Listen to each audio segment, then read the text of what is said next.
ఓం శ్రీ కాలభైరవాయ నమో నమః. విజయవంతంగా ముగిసిన చైత్రోత్సవములను గురించి కాలభైరవ స్వామి ఇచ్చిన అనుగ్రహ భాషణం.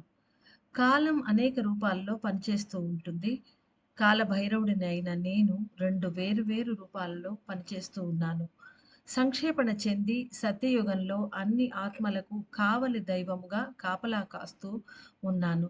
కలియుగ ఎల్లలో మానవులు పాతాళం వైపు ప్రయాణించకుండా లాగి వారిని రక్షిస్తూ ఉన్నాను. కలియుగ వాసులకు నేను ఉగ్ర భైరవునిగాను, సత్యయుగ వాసులకు నేను కావలి భైరవునిగాను నిలిచి ఉన్నాను. ప్రేమ నిండిన మానవులారా, అగస్త్యుని శిష్యులారా, మీరు సత్యయుగంలో ప్రవేశించారా? లేక కలియుగ సరిహద్దులోనే నిలిచిపోయి ఉన్నారా? మీరే ఆలోచించుకొని తెలుసుకొనండి. ఈ భూమిపై జరిగే మహా గొప్ప సంఘటన అనేది యుగ మార్పు అని తెలుసుకొనండి. కలియుగాన్ని పూర్తి చేసి సత్యయుగాన్ని ఆరంభించటం అనేది దైవముల వలన కూడా సాధ్యము కాని పనియే. 4 యుగములు కఠినమైన తపస్సు చేసి దేవతలందరి శక్తులను సహాయంగా స్వీకరించి అగస్త్యుల వారి ఆత్మ చేసే పని యొక్క సత్యమును మీరంతా తెలుసుకోవాలి. బ్రహ్మదేవునిచే సృష్టించబడిన సత్యలోకం ఇప్పుడు అగస్త్యుల వారి గొప్ప తపస్సు కారణంగా ఏర్పడి ఉన్నది. మానవులు తమ స్వంత అవసరాల పూర్తి కోసమై అనేక పోరాటాలు చేస్తూ ఉన్నారు. అయితే దైవముల సహాయంతో అగస్త్యుల వారు చేస్తున్న ఈ పోరాటాన్ని గురించి తెలుసుకోవాలి అంటే భావనా స్థితులను పెంపొందించుకోవాలి. సూక్ష్మాన్ని గ్రహించాలి. కలియుగ ఎల్లలో మానవులు అనేక తెరలతో కప్పబడిపోయి ఉంటారు. అందువలననే అగస్త్యుల వారు ఆత్మలను విడిపించుటకై గొప్ప ప్రయత్నములను చేస్తున్నారు. వారికి నేను కూడా సహాయపడుతున్నాను. యుగ మార్పు అనేది చాలా కఠినమైన పని. అయితే తన అనేక ప్రయత్నముల వలన అగస్త్యుల వారు సత్యయుగాన్ని వికసింపజేశారు.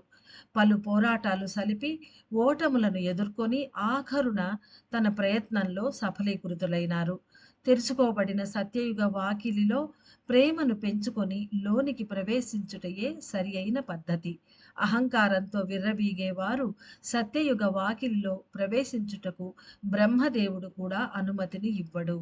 ఈ చైత్రోత్సవాలు ఇంత విస్తృతంగా చేయటానికి గల కారణం కలి యొక్క చర్యయే. కలి అనేది ప్రతి మనిషిలోనూ కలుషితాల రూపంలో నిలిచి ఉంటుంది. పేరు, ప్రతిష్టలు, స్వంత వ్యక్తిత్వము, ధనము, వస్తువులు, పొగడ్తలు మొదలైనవి అన్నిటినీ ఎదురుచూసే మానవులని కలి యొక్క విషపు శక్తులు సులభముగా ఆక్రమించుకొని లాగుకొని వెళ్ళిపోగలవు. ప్రియమైన శిష్యులందరూ తమ యొక్క సరి అయిన ప్రయత్నముల వలనను దేవతల అనుగ్రహ భాషణములను విని పక్వపడుట వలనను వారి రక్తము కరిగి ప్రవహించి జ్ఞాన అణువులను తాకి ఉన్నది. అయినను దైవముల శక్తి కాంతి రూపంలో వెలికి వచ్చే సమయంలో అవి మొట్టమొదట పేరుకొనిపోయి ఉన్న కాలుష్యాలను కరిగిస్తాయి. జ్ఞానశక్తి రక్తమును తాకేందుకు ముందే అందరూ తమ తమ విష శక్తులను నిర్మూలించి పక్వపడాలి. అందుకోసమై ఈ చైత్రోత్సవముల ఏర్పాటు అనేది జరిపించబడినది. ఒక మండల కాలానికి కొంచెము తక్కువగా ఏర్పాటు చేయబడిన ఈ ఉత్సవములో అగస్త్యుల వారి శిష్యులకు అనేక రకములైన పోటీలు నిర్వహించబడినవి. ప్రత్యేక దైవముల కాంతి పోగులను light fibres of each and every deity తీసుకొని బృందములుగా ఏర్పడిన శిష్యులు తమలోని కలుషితాలు నిర్మూలించబడినట్లుగాను మాయలు తొలగినట్లుగాను గ్రహించాలి. సత్యయుగ ప్రవేశము అనేది రక్తమును సులభముగా కరిగిస్తుంది. జ్ఞాన అణువులను తాకే రక్తము స్వచ్ఛమైనదిగా ఉండాలి. అందుకే పలు పోటీల ద్వారా ఆత్మలు స్వచ్ఛపరచబడినవి. చైత్రోత్సవములలో పాల్గొన్న ప్రియమైన ఆత్మల యొక్క రక్తము త్వరితముగా పైకి చేరుటకు 12 దేవతలు సహాయపడుతున్నారు. అందువలననే సత్యయుగంలో ప్రవేశించగలిగారు. కానీ తమ స్వార్థ చింతనతో ఉన్నవారు వారు కూడబెట్టుకున్న కలుషితాల వలననే తమ శక్తులను వృధా చేసుకున్నారు. జ్ఞాన అణువుల జ్ఞాన అణువులు అయస్కాంత శక్తి రక్తములో కలిసినచో జ్ఞాన అణువుల అయస్కాంత శక్తి రక్తములో కలిసినచో మొట్టమొదట పేరుకొని ఉన్న కలుషితాల్ని నిర్మూలించుటకు ప్రయత్నిస్తుంది. మొదట అహంకారములే బయటపడతాయి. ఇది సహజమే.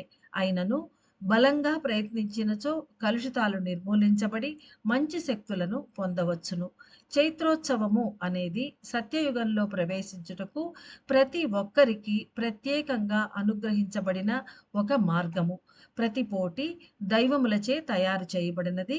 అయితే అగస్త్యుల వారు బ్రహ్మదేవునితో కలిసి తన ప్రియ శిష్యులను అందరినీ చెక్కి మలచి సత్యయుగ ప్రవేశం చేయించారు. ప్రతి ఒక్క పోటీ కలుషితాలను తీసివేసేదిగా, శుద్ధి చేసేదిగా అమర్చారు. 12 దేవతలు తమను చూస్తూ ఉన్నారు అన్న సత్యాన్ని గ్రహించిన వారు మాత్రమే సత్యయుగంలో ప్రవేశించారు. రక్తము పైకి ప్రవహించినప్పుడు ఆఖరుగా నిలిచి ఉన్న అహంకారపు తెర అనేది తొలగించబడును. అహంకారం కలుషితం అహంకార కలుషితం అనేది నిర్మల అణువులను చుట్టుముట్టి ఉంటుంది. తన తలలోని కలుషితం అగస్త్యుల వారిచే తీసివేయబడుతున్నది అని తెలుసుకున్నవారు దాని నుండి మేలిమి బంగారము వలె వెలికి వస్తారు. అలా గ్రహించని వారు తమ అహంకారాన్ని బయటే వెలిగక్కి తమని చుట్టి ఉన్న వారిని కష్టపెడుతూ ఉంటారు. ఒక మనిషికి సర్జరీ చేయబడినప్పుడు లోపల ట్యూమర్స్ అను కలుషితాలను తీసివేస్తారు. అప్పుడు ఆ మనిషి మత్తులో ఉండేందుకు వైద్యులు కొన్ని మందులు ఇస్తారు. ఆ విధంగా చేయకపోతే ఆ వ్యక్తి విషమ పరిణామాలను ఎదుర్కొనవలసి వస్తుంది. అదేవిధంగా అగస్త్య మహర్షి ఏర్పాటు చేసిన చైత్రోత్సవము కూడా మానవుల శిరస్సుకు చేసిన ఒక రకపు సర్జరీ అని తెలుసుకొనండి. ఈ సమయంలో మీ మనసును ప్రశాంతంగా ఉంచుకొని జరిగిన విషయాలను వినయంతో అంగీకరించాలి. లేదంటే కలుషితాలు నిర్మూలించబడవు. అంతేకాక బాధలు, వేదనలు అధికం కాగలవు. ఈ అన్బాలయం అనేది 4 యుగాలలోనూ జరిగే ఒక ముఖ్యమైన ప్రక్రియను తీసుకొని ఉన్నది. గొప్ప పని జరుగుతూ ఉన్నది. కాబట్టి అందరూ జరిగే వానిని సంపూర్ణ శరణాగతితో స్వీకరించాలి. దైవ కార్యానికి సహాయపడాలి. అగస్త్యుల వారి నుండి మహాజ్ఞానం పొందేవారు ఆయన చేసే పనులకే విఘ్నములు కలిగించటం అనేది మంచి పని కాదు. కలి అనేది ఎవరి మనసు చంచలంగా ఉంటుందో వారిని సులభంగా పట్టుకుంటుంది. ప్రియమైన ఆత్మలారా, భావనలతో పనిచేయండి. అన్బాలయాన్ని నడిపేది దైవములే అన్న సత్యాన్ని గ్రహించినచో పోటీలు వాటి ఫలితములు దైవములే నిర్ణయించారు అనే సత్యం కూడా మీకు బోధపడగలదు. గెలుపు ఓటములు అనేవి మీ శిరస్సులో రక్తము పైకి ప్రవహిస్తున్నదా అన్న విషయము పైనే ఆధారపడి ఉన్నది.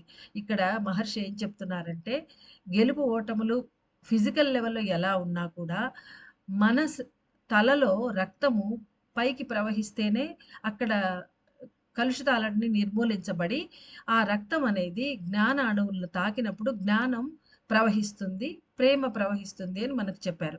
సో, అప్పుడు మన రక్తము పైకి ప్రవహించాలి అంటే ఈ ఈ సత్యం ఎప్పుడైతే మన రక్తం పైకి ప్రవహిస్తుందో అది మనకు అఫ్‌కోర్స్ తెలీదు. బట్ అలా జరిగినప్పుడే మనం గెలిచినట్టు. అలా జరగకపోతే బయట గెలిచినా కూడా ఓడిపోయినట్లే అని అన్యాపదేశంగా మహర్షి వివరిస్తున్నారు. మీ అందరూ ఒక్కడే అయిన ఆ పరమాత్మ అంశములే అన్న సత్యాన్ని గ్రహించనంత వరకు పోరాటాలు జరుగుతూనే ఉంటాయి. అందరూ ఒకటిగా చేరినచో అహంకారం తొలగిపోతుంది. అంటే యూనిటీగా ఉన్నప్పుడు మన అహంకారాలు మనం పక్కకు పెడతాము అని అర్థం.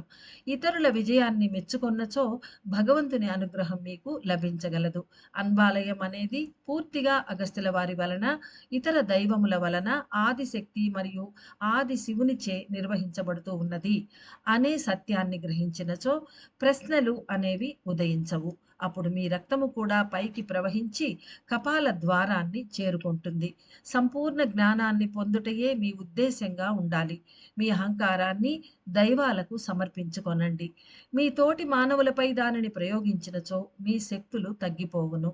కాలభైరవుడనైన నేను సత్యయుగ మానవులకు కావలి కాస్తాను అనియు, కలి ఎల్లలో నిలిచి సందేహాలు సృష్టించి గందరగోళాలు సృష్టించే వారికి ఉగ్రభైరవునిగా పనిచేస్తాను అనియు తెలుసుకొనండి. అగస్త్యుల వారి కష్టతరమైన పని నెరవేర్చుటకై సహాయపడుటయే మీ కర్తవ్యము.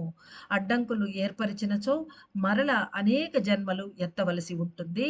సత్యాన్ని గ్రహించి ప్రవర్తించండి. ఇది ఈ కాల భైరవుని హెచ్చరిక గంట.